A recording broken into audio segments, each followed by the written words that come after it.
Ladies and gentlemen, welcome back. This is your NXT No Mercy and AEW WrestleDream recap show. I am your host tonight, the man behind, I was still going to say Twitter because I hate saying X. My name is Scott, and with me, as always, is my WWE tag team partner, the man in black himself, Ethan. How are you tonight, my friend? Tired. Yes, I completely understand that. Yes. Yes. No, and I am legit tired, but it. I mean, it's Monday. You know how it is, or Tuesday's just going up. But honestly, the wrestling was so great this weekend. And NXT was What? fun. WrestleDream spoiler: I have 6 matches for Ethan picks, so that's Nice. almost half the card. So that's not too. That's That's pretty pretty good. good. Yeah, that's pretty good. Um, Sunday was a little rough. That was a we'll kind of get into it a little bit. I watched, I think, 11 hours, or no, 10 hours of AEW wrestling because I didn't watch anything the whole week. I've been kind of like trying to do some other things because I'd been dedicating my evenings to wrestling for the last like 6 years. I'm a little tired, so I'd take a break from it. So I sped watched everything on Saturday, got completely caught up, and then watched the entire pay per view and live tweeted it as well. So it's like it was a full day of wrestling. It was nuts. I think I watched maybe an hour and a half of football. Most of that was the watching the Patriots get demolished. So I was like, well, I'm already depressed. So let's go into this pay per view, and hopefully this will cheer me up. And And it did. it did. So hey, it was good. It was good. But uh, we'll kick things right off with NXT No Mercy. First off, whoever came up with the intro for this deserves a raise. I loved it. They brought it right back to the video game back in the day, and I'm just like, this is absolutely outstanding. I love that they took every major match and gave them their own characters. It looked exactly like it did back in the. I was just, yeah, I loved it. It automatically set me into a fantastic mood because I played the absolute shit out of that game with my friends. I loved it so much. oh, that was so best Yeah. easily. So we kicked things off where we had another pre or a kickoff match, which WWE hadn't done for like I don't know 2 years, and then all of a sudden the last two premium live events they've had a pre-show. It's like what the hell? Why are you having matches, guys? Don't do this to me. But we That's it. had we had Blair Davenport take on and defeat Kalani Jordan. Obviously, before the releases, Kalani Jordan was with Dana Brooke, and they were going after. They were fighting with Blair at some point, and obviously, Dana no longer being there. This, for me at least, seemed like the way for her to close out that chapter and just move on. But after the match, we had Gigi Dolan come out and immediately attack Blair to continue their little feud that they're having now. So I thought the match was okay. Ethan, what'd you give this one? 5 out of 10. It was a fun. The fans loved Kalani Jordan. I mean, it was like supper time there, so they got an early show. For me, unfortunately for me and Scott, it was like late at night. Yeah, that's true. It was fun little pre-show match, like harm 5 out of 10. It was, but Jordan was pretty impressive though. She's got a bright future. So I'm looking forward to seeing what she does going forward. I'm obviously sad that Dana's not there. I know, I'm in the minority here because a lot of people, for some ungodly reason, hate everything that Dana Brooke does. So we'll see what she does going forward. But I have good hopes for her. But then we started off the main show, and this first match had no business being as good as it was. Coming No, in, coming in at 9 minutes and 33 seconds, but it felt like it was like 20 minutes. It was crazy. Baron Corbin defeating Braun Breaker with a little help from Mr. Stone. And I I actually really enjoyed this for a couple reasons. Because A, obviously it gets my boy Corbin over, and B, it continues the storyline with Braun and with Vaughn. Obviously, for those of you who were watching, Braun had taken the steel steps and literally smashed it on Vaughn's head, cracking his skull, I believe, again, and he's still out of action.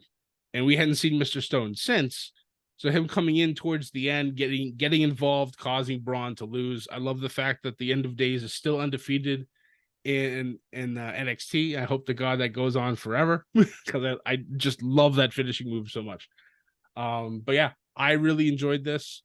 Spoiler alert, this was actually the only match on the entire card that I got wrong, and I'm mad at myself because I almost picked Corbin just to be against the grain for everybody else.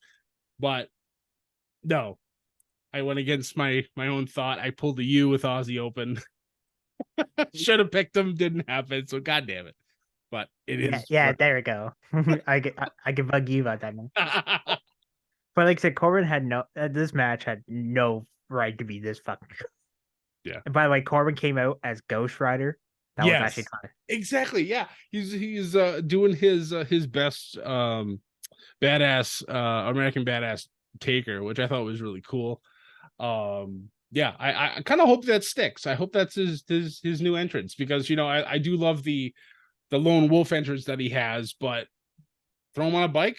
All right, I have no problem with that. So would you his give theme this song's a match? banger. This Yes, match is 7 out of 10. nice. Our next Like we said, this one did not have to be this good, but it was so good. right, I and it joked just with it. Sorry, Scott, I didn't mean to cut you off. Uh, I remember. I think I texted just probably. I was like, I'm surprised this didn't have a stipulation. Honestly, right. Yeah, I mean, you'd expect like with especially with how physical they've been, like especially on the NXT before this, that this would have like a I don't know, like an Extreme Rules or a no DQ or something like to they could just absolutely destroy each other, which they kind of did anyways during this match. I believe, if I remember correctly, they fought into the crowd, yep. and for a good like that's probably why this seemed like more than 20 minutes because it probably was. This is only the official 9:33. This match did go on for quite longer because they fought in the crowd and all around the ringside area for Like at 15 least minutes. at least, yeah. So, all right. So that's why. So my brain wasn't playing tricks on me. It literally was just because all the other stuff that was happening before this match actually started. Spoiler: this is one of 2 matches I got wrong. That's all right. That's okay.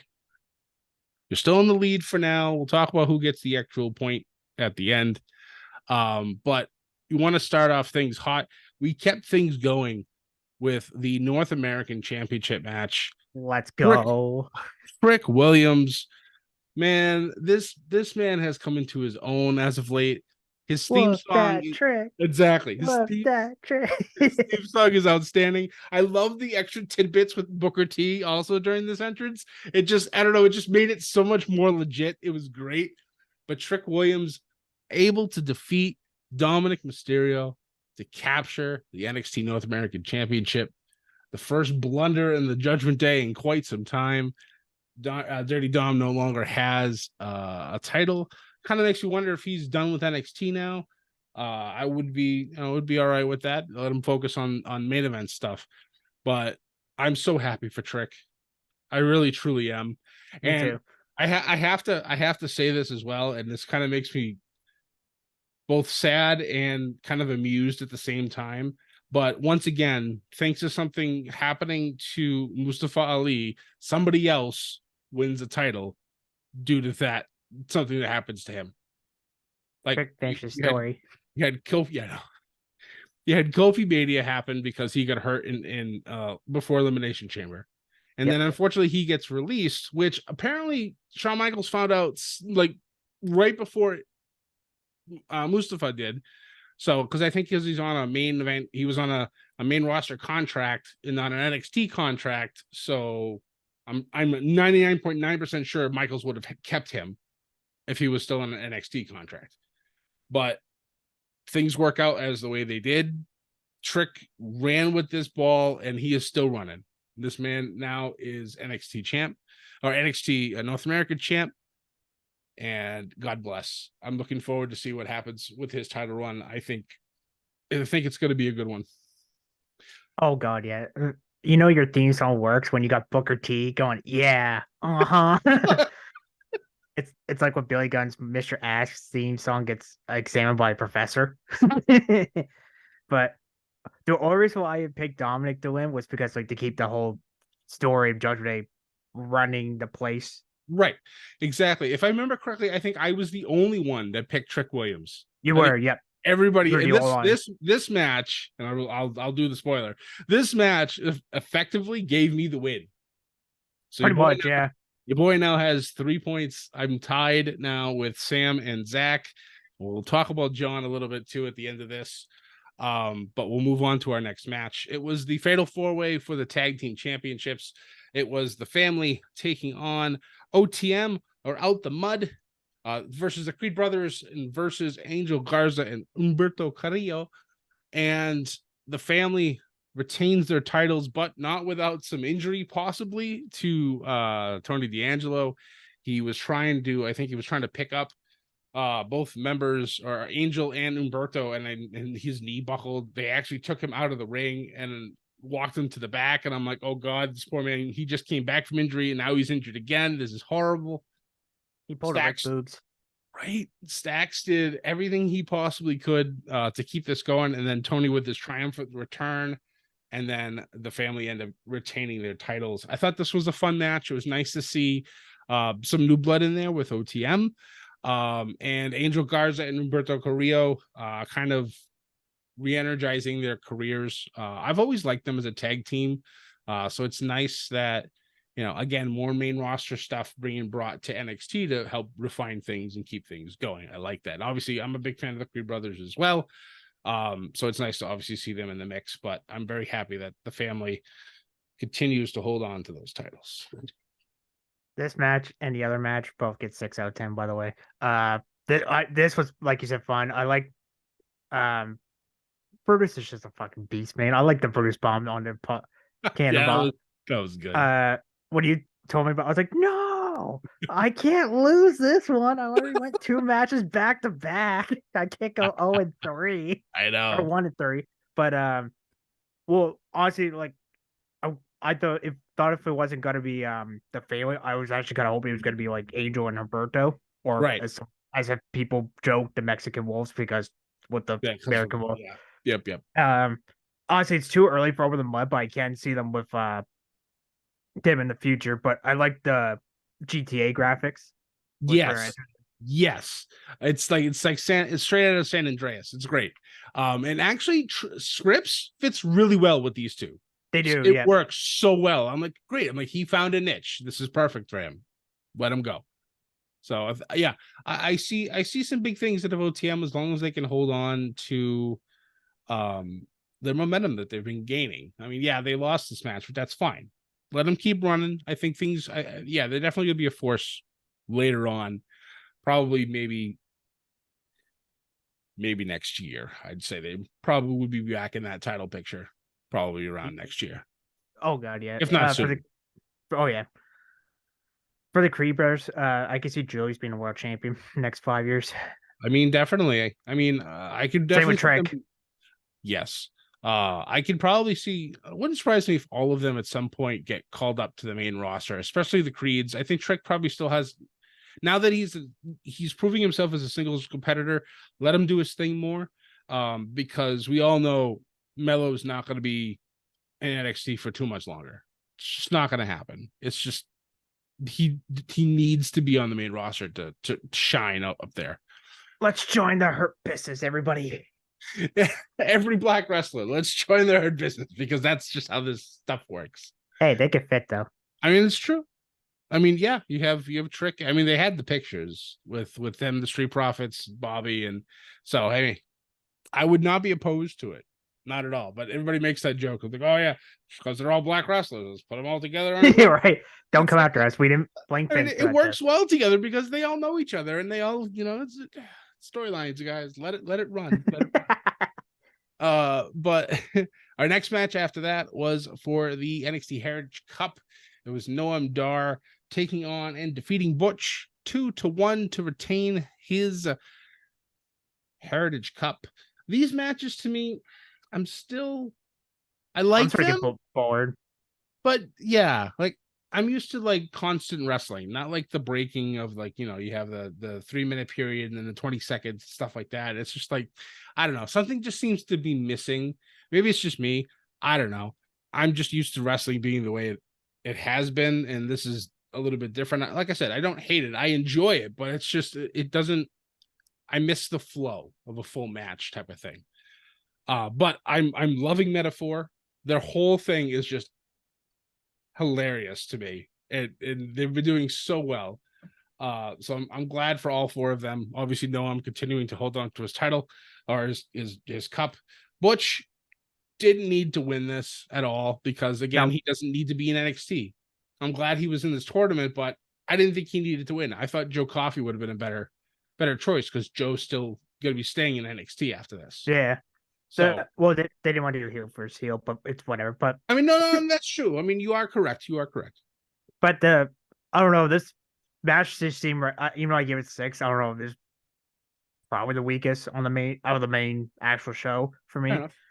I find there it's just the same. It's like, all right, first round, nothing. Second round, okay, maybe. It's just like, can we change this up a little bit? Like, can we Right. actually get a tie or go 2 straight falls? Not like Right. round Like one, have okay, nothing. like have somebody get like a sneaky pin in like the first round in like the first minute.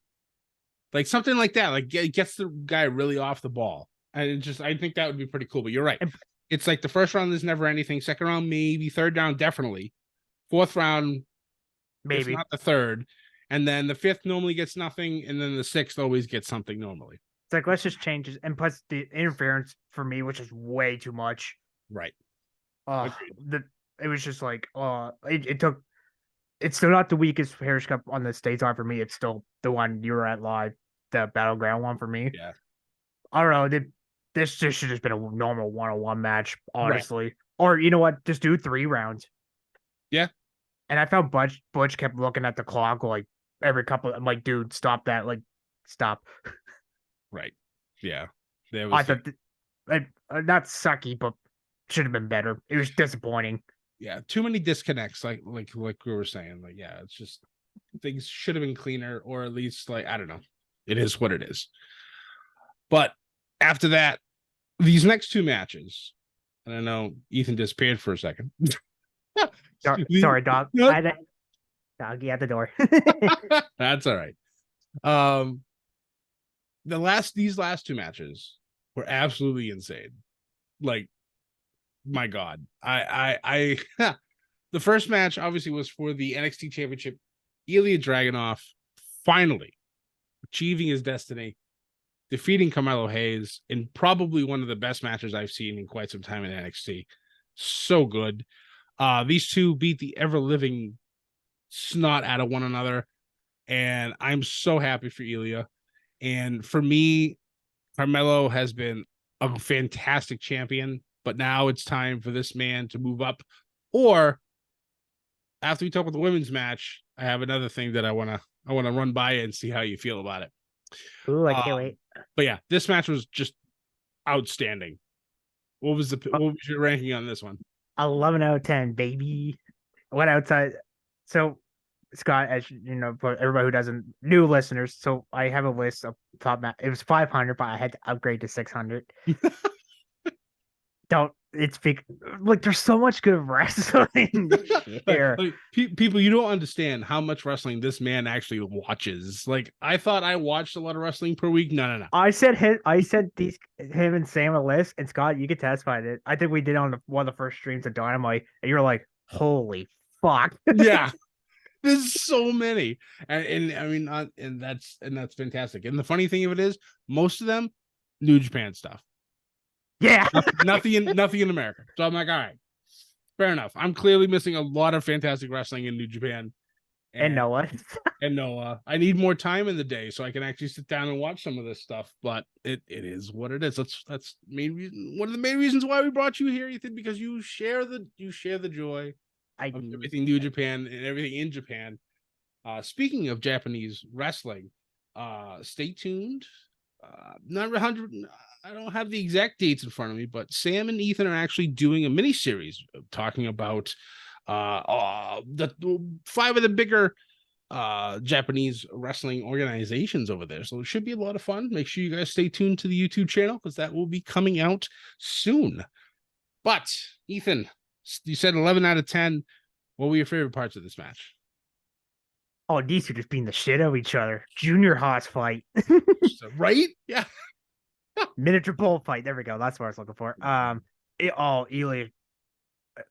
During the contract signing, every time I see him with a suit on, like with the goatee, but like looks badass, I get mob boss off 5s off like a legit one. Yes, absolutely. I'm staying on his good side. I am not.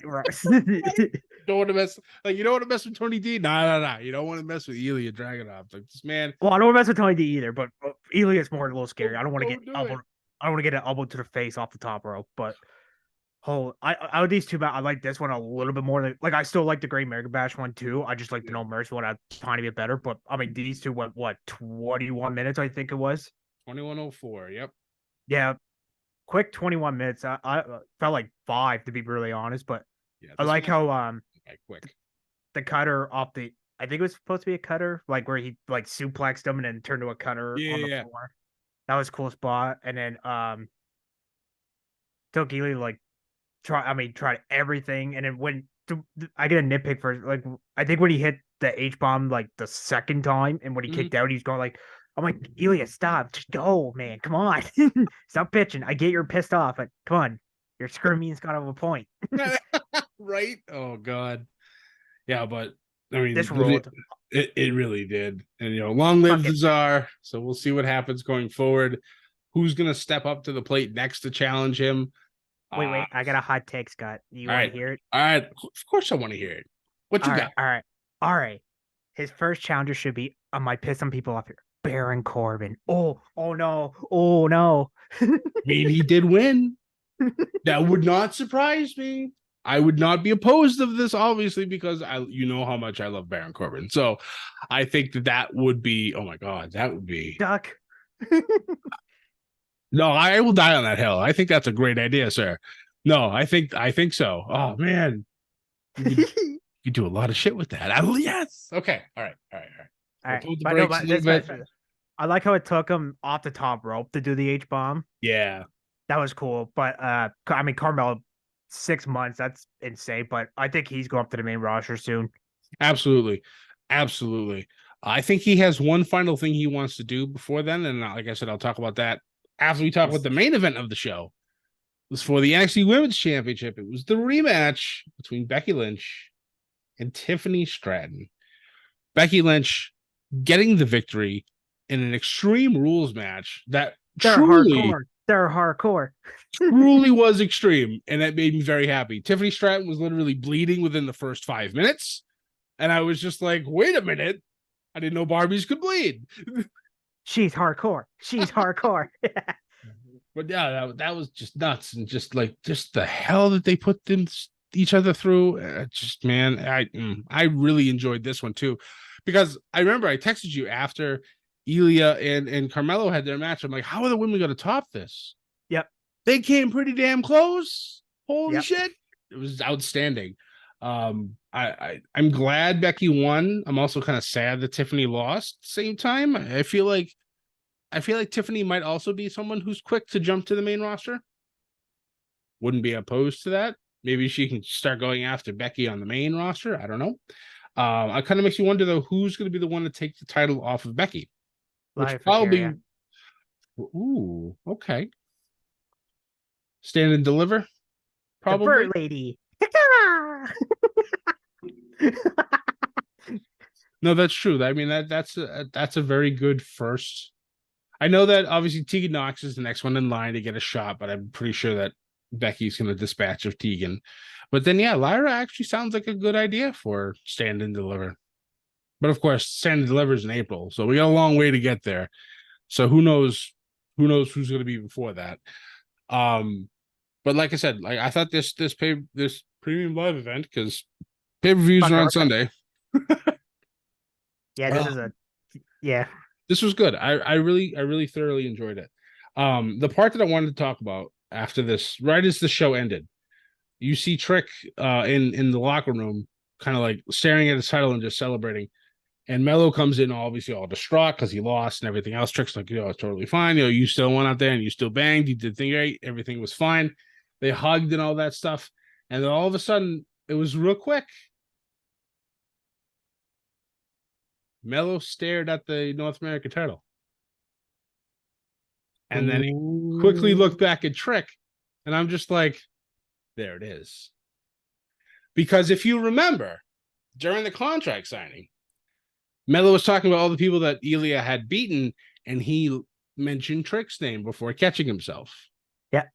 So Mello clearly believes the Trick is below him. Oh, yeah. So Ooh. now will we have him try to go after the A champ again? You never know. The A championship, who knows? I feel like if that's the case, I hope Trick wins and that sends Mello off to the main roster. I don't want to see these boys fight because I want Trick Mello Gang to last forever, but I have a sad feeling that it's probably not going to be. So we'll see what happens. But yeah, that's my final thought. So Ooh. interesting things are coming. I'm looking forward to Tuesday to see what's going to Me happen too. on NXT. But I'll, that's go ahead. I'll give him a quick. So Tiffany Stratton, with I felt bad because she hit the brass knuckles upside down. I did feel bad for her. That is That true. those swanton bombs, are just fucking beautiful. Holy shit, she's hardcore. She's hardcore. I like how Becky brought the black bag, and we're like, "Ooh, thumbtacks," and then they dump out Barbies, and It's Becky was just like, Barbies. "Boo, boo." And then she's throwing the Barbies at her, and Tiffany has the trash can lid using it as a shield, and I'm just like, yeah. I think somebody in NXT's listens to this podcast because I complained so many times about WWE's hardcore matches. Yeah. They actually listen. I know, right? They Thanks, got God.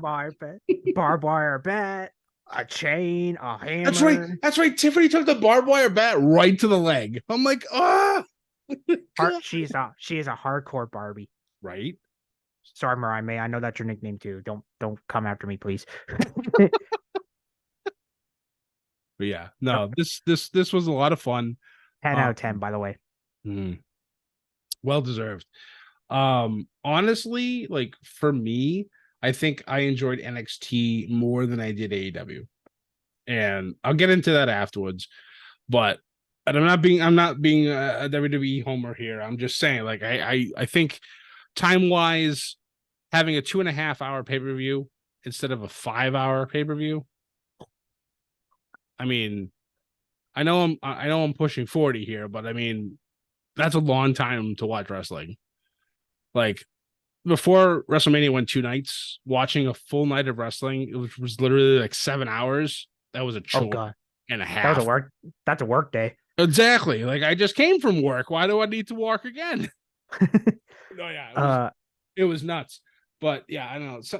Something has to be done on Tony's end. I know he wants to put everybody out there, and I get it.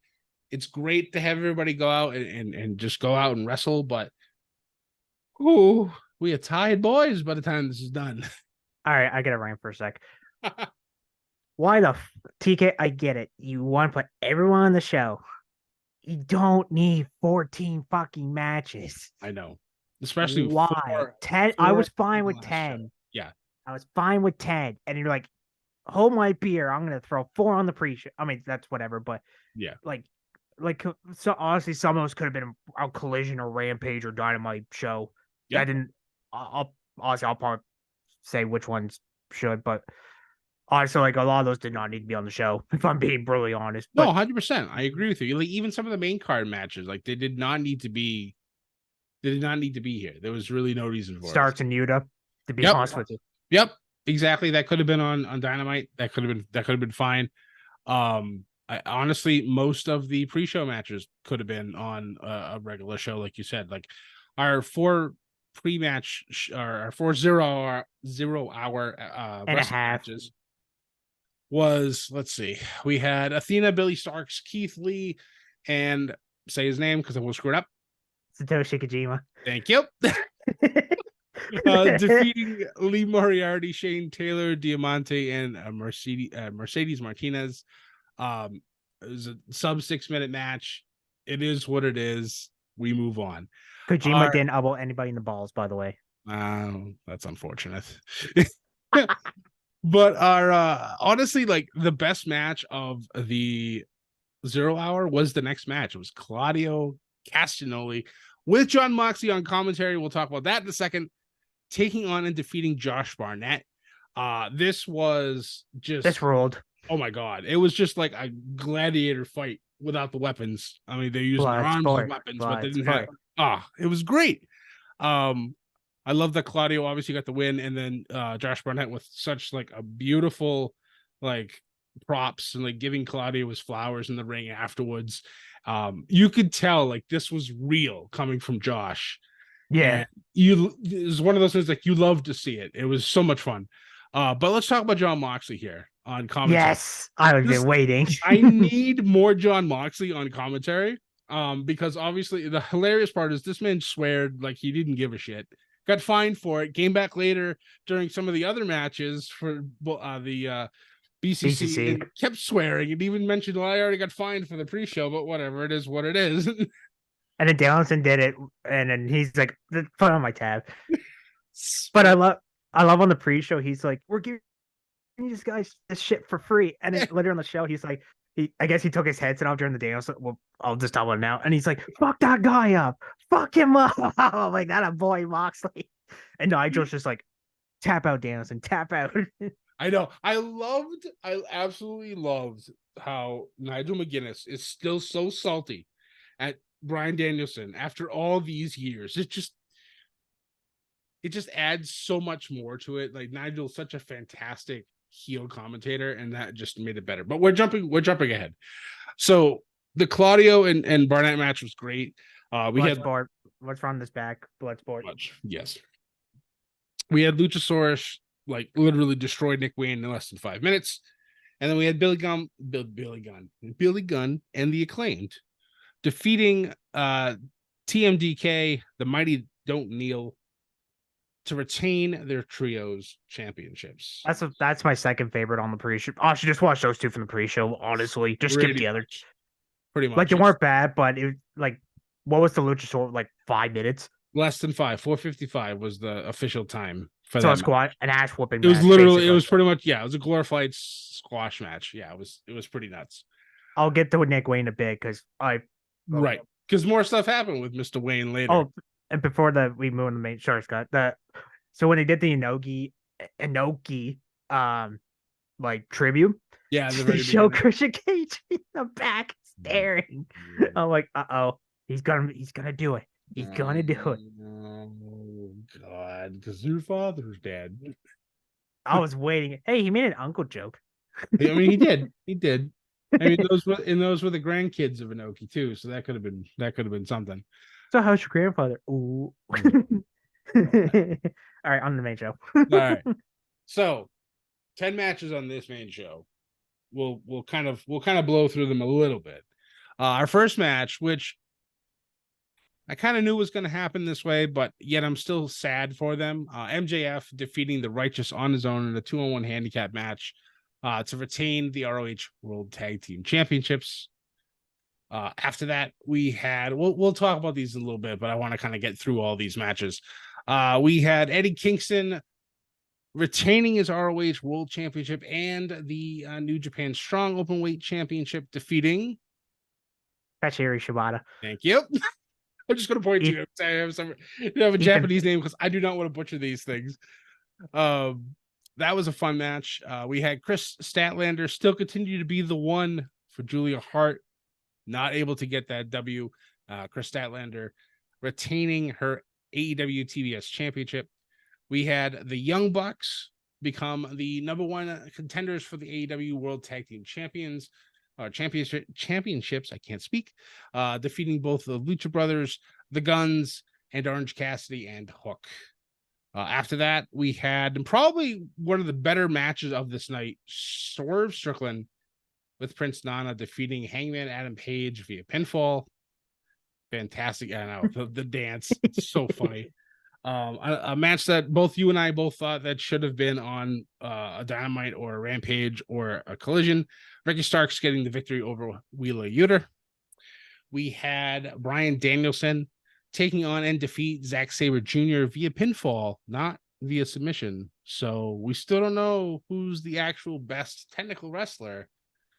We'll see. We need to run this back clearly and make it a submissions only match. So ultimate submission match, 30 minutes. Oh my God, yes, please. And see what happens there. After that, we had the 6-man tag match, as it was the Don Callis family taking on and defeating Chris Jericho and the Golden Elite of Kenny Omega and Kota Ibushi. I could say that name. After that, it was FTR defeating Aussie Open to retain their AEW World Tag Team Championships. And in our main event, which we'll talk about in a lot more detail after Ethan gives his picks for all the rest of the matches. Christian Cage defeating Darby Allin 2-1 to retain his AEW TNT championship. So, Officially retained. yes, officially retained. Exactly. Out of all those other matches, because I know you said like almost half the card was an Ethan pick, Yes. which is great. So, out of all the main event ones outside of the main event, which we'll talk about a little later, which ones were your Ethan picks? I'll just give range for the whole show. Fuck Okay. it. So pre-show 8-person tag in a Luchadors match gets 5 out of 10. Claudio Josh Barnett 7 out of 10. It's not match of the year for me, but still an Ethan pick. I recommend checking that out. Trios title match was 6 out of 10. Main show Ring War tag title match also 6 out of 10. The double title match was 8 out of 10. TBS title match 6 out of 10. Fatal 4 No One Cares match 6 out of 10. Swerve and Hangman Ethan pick 9 out of 10. Ricky Starks Wheeler 6 out of 10. Danielson and Zack Sabre Jr. 12 out of 10. Don Callis family first goal lovers to Jericho 8 out of 10. World Tag Title match 9 out of 10. And TNT title match 8 out of 10. So Ethan picks are the double title match, Swerve and Hangman, Danielson and Zack Sabre Jr. Basically, the Danielson match below, basically. So, Ta-da. yeah. Main event. Christian gets his win. Nearly kills Darby. Like, there were moments where it's just like, is Darby actually like legitimately dead? Like, what the hell's going on? What did he do? Kind of like an overhead, like body slam sideways into the stairs, and did a frog splash off the top rope onto Darby, who was on a stretcher, and just like he tore the ring. Christian tore the ring apart, and just absolute nightmare. Nick Wayne's mom was there and looked like I thought she was going to try to seduce Christian at first, and then threw water in his face. So I laughed pretty hard at that. Gotcha, bitch. You have Nick Wayne show up at the end because Christian was going to use the TNT title, and then it happened. I didn't realize it would be this soon either, but it was one of those things where I knew it would happen eventually. But Nick Wayne turns on Darby, hits him with the title, allows Christian to get that second pin, and then Sting comes out to try to help Darby after it's like a 3-on-1 attack because Luchasaurus is out there now too, and they're beating up Sting and beating up Darby. And they look like they're about to give the concerto to Sting, and then the lights go out, and then we get this feature presentation. It's the Undertaker, not sure. Right. So I was thinking at my point, I'm like, all right, well, either it's going to be Edge or it's going to be Sami Callihan, because those are pretty much the two big free agents. But as soon as they start showing like the car and the person getting out of the car, I'm like, this is not Sammy. This clearly is Edge. Lo and behold, you think you know him. They did change it. Rumor says that the voice is actually Beth Phoenix. And if that's the case, that's even more awesome. I did read that, yeah. Music hits, it's Metalungus, and I'm like, oh my god, Tony paid for the song. Of course he did, because he's Tony Khan and that's what he does. Adam Copeland has arrived. He's still the rated R superstar. Everything is the same except the name, which obviously I expected. Comes out there, gets in the ring, takes the chair from Christian, and I'm thinking to myself, I'm like, is he gonna come in as a heel? Is that how this is gonna go? Do it. And then I was like, because Sting is still laying dead on the chair, and Edge just kind of stands there for a second, and then smashes Nick Wayne, smashes Luchasaurus. I think Christian escapes without getting hit. Christian escapes, yeah. And then you have Sting and Darby shaking Adam's hand. It's gonna be weird after 25 years of calling him Edge to call him Adam. And of course, now there's like 4 Adams in AEW. So now when Roddy starts screaming out Adam, there's gonna be a whole lot of people who could be like, "What? What do you want?" So we'll see. But yeah, I mean, this opens up a whole lot of first time matches now for him. There's people now that Edge gets to work with again. We'll see if there's more matches there. Obviously now the looming feud between Christian and Adam. Sorry. So we'll see what happens.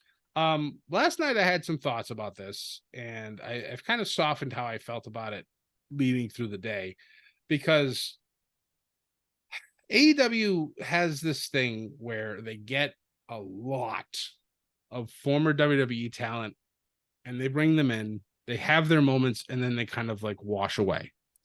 It's very a la WCW. And it makes me nervous because I don't want this to happen, because as much as I do enjoy WWE, I don't want them to be the only show in town. You know what I mean? I want there to be good competition with young talent that's going to rise and lead the whole thing.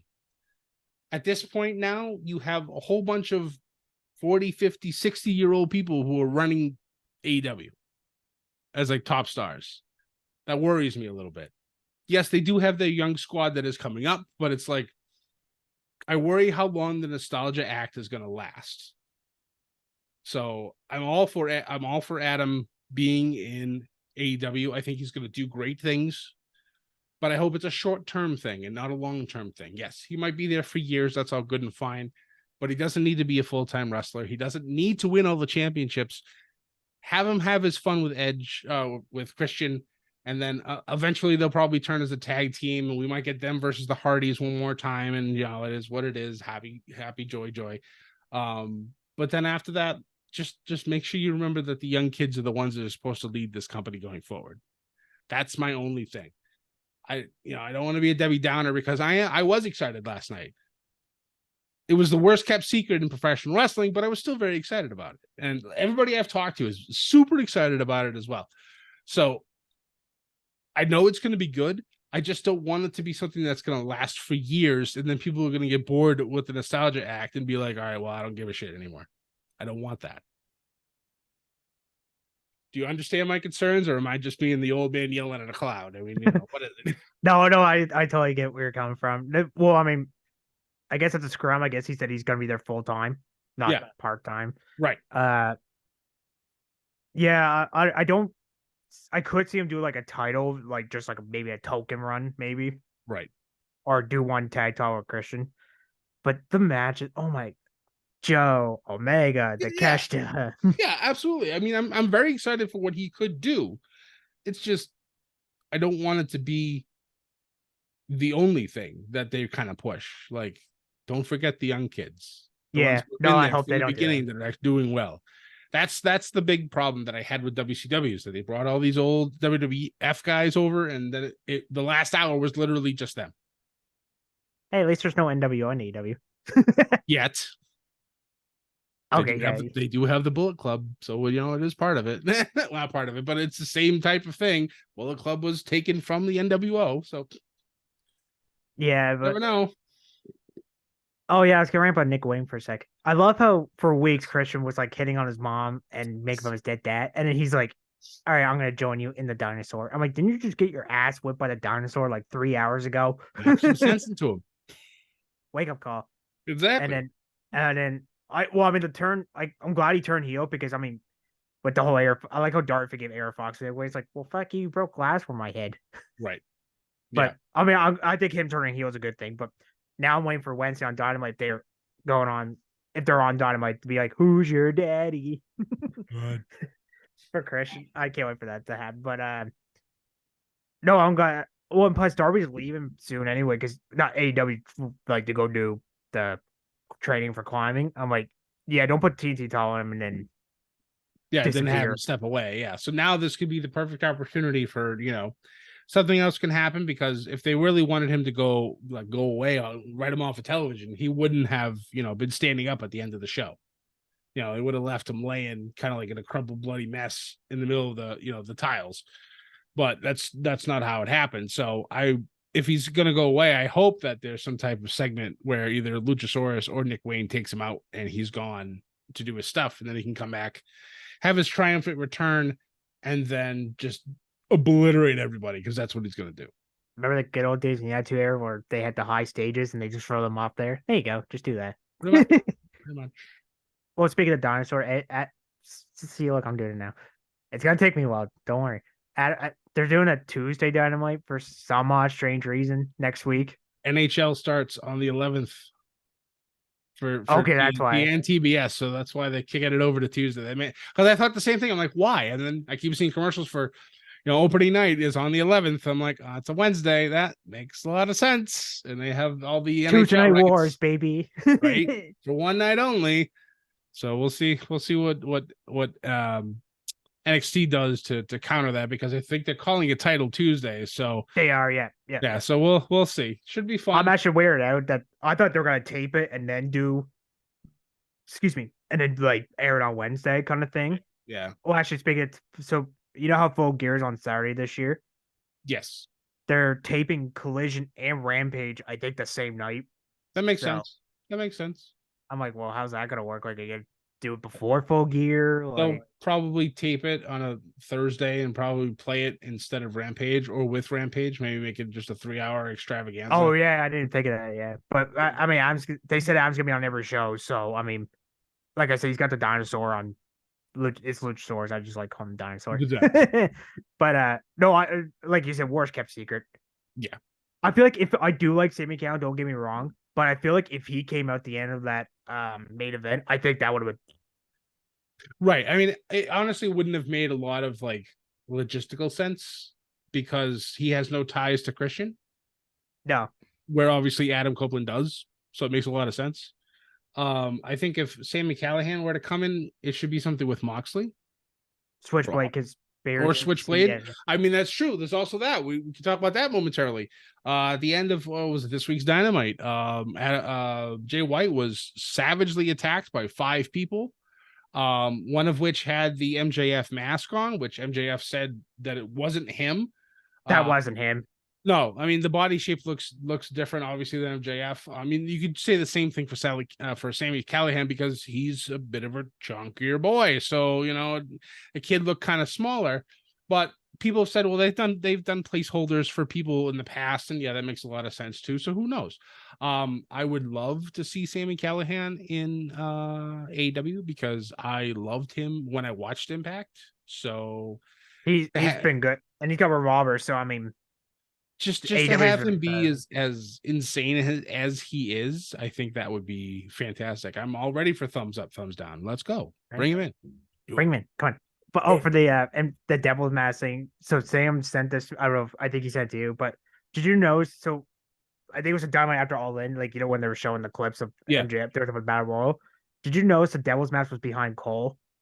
You are correct. Yeah, Sam did send that to me afterwards, and I was just like, oh my god, this actually does change everything, because obviously I never noticed that until he said that. Right? Because Adam Cole has a fractured ankle in 3 spots. Now he's out for surgery and everything else. If that's a fake injury, this could be one of the best works that they've ever done in wrestling.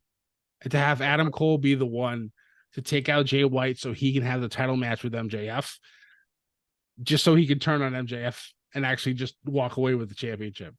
Mark Henry, remember with the retirement? That's his Mark Henry moment. That was beautiful.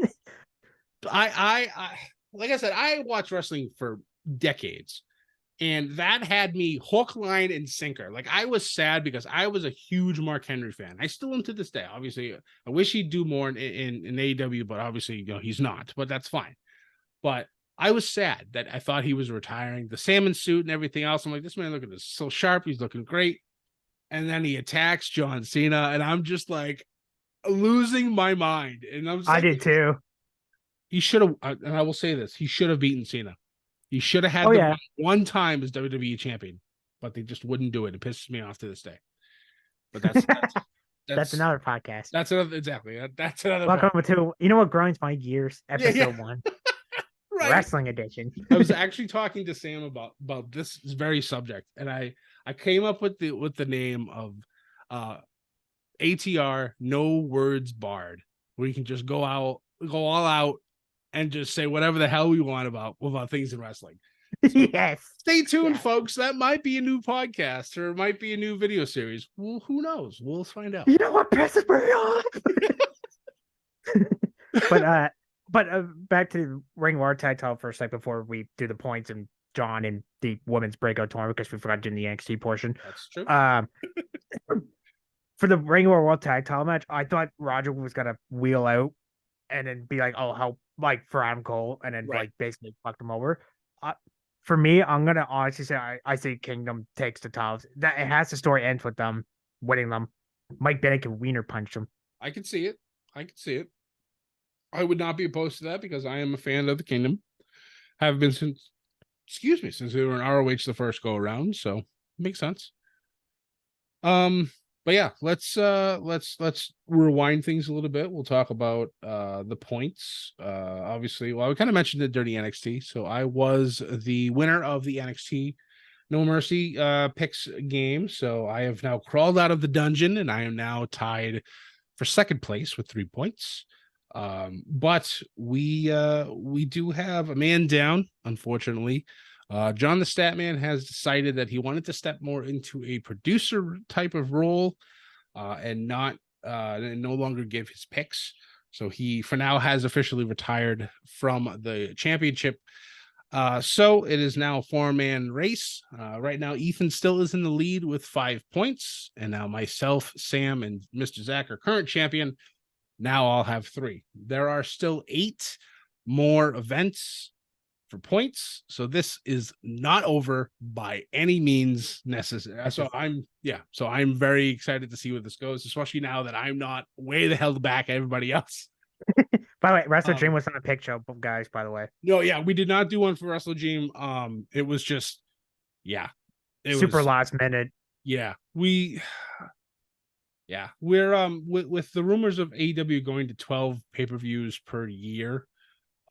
We've decided that we're going to stick with the main 4 or 5 that they have, kind of like how we do for WWE, which is why for like Fastlane, Ethan and I will be back again to talk Fastlane, but that won't count for any points. We're just sticking with the main 5. We'll do all the NXT ones because there's only maybe 4 or 5 or 6 throughout the year, so it's something extra to throw in. And in Ring of Honor and whatever they do them. Yeah, exactly. So there's probably another 1 or 2 that might pop up before the end of this year. So, but as of right now, Deadline. There's 8. So yeah, Deadline was exactly NXT Deadline that was announced for December. So that one has been added to the list. So that was the 8th one.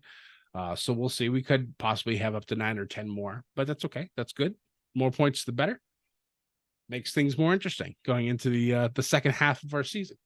But to continue going back to NXT for a second, they announced the participants for the NXT Women's Breakout Tournament that is starting this Tuesday.